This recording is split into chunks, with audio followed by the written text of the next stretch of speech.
Alors, dans ma précédente vidéo que je t'invite à aller voir, si tu ne l'as pas encore regardé, et je t'invite à faire attention. Surtout quand tu es un nouvel importateur, ou même que tu es un expert, tu dois avoir des outils qui vont te permettre de bien gérer ton business et ton importation. Parce que la communication avec ton transitaire, la communication avec tes fournisseurs, jusqu'à la sortie de ta marchandise, elle est super importante.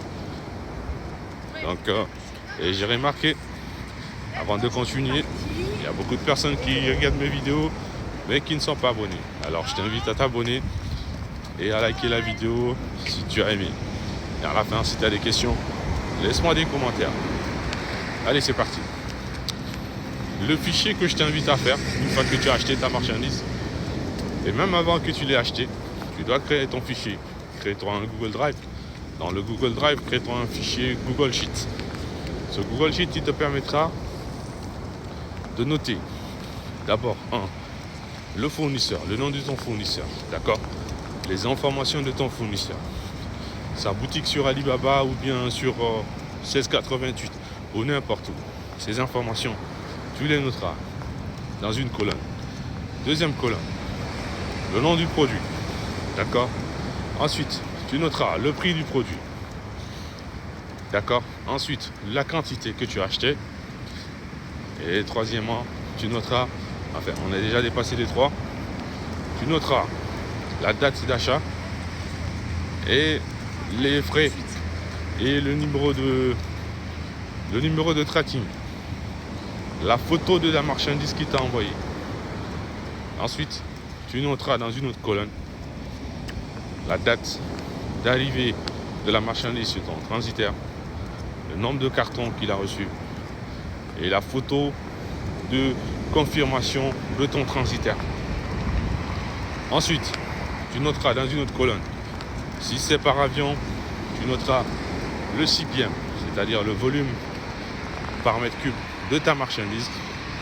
Si c'est par avion, tu noteras le poids et éventuellement le nombre de pièces que tu lui as envoyées et le prix du kilo.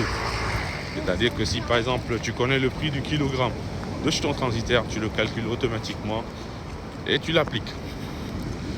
Tu noteras dans une autre colonne la date de départ de la marchandise de la Chine depuis chez ton transitaire jusqu'en Afrique et tu noteras la date d'arrivée.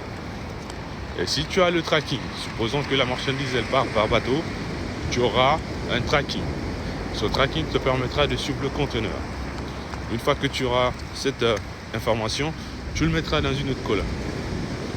Et quand la marchandise arrive, essaye de te renseigner les dates ou bien quand est-ce que la marchandise va sortir et note-le dans une autre colonne. Et dans une autre dernière colonne, tu mettras la photo de réception de ta marchandise et tu vas comparer ces informations-là avec ce que tu avais au départ. C'est-à-dire la quantité de marchandises, le nombre de cartons que tu avais, la photo de ta marchandise, est-ce qu'elle est arrivée en bon état? Et si éventuellement c'est toi qui la récupères, tu vérifieras que la marchandise est arrivée intacte et que rien n'est cassé. Ces éléments-là te permettront d'éviter pas mal de problèmes. Pour ne pas que la vidéo soit longue, je t'invite à la prochaine vidéo. N'oublie pas de liker, de laisser des commentaires si tu as des questions. Et si tu n'es pas abonné, vas-y, abonne-toi.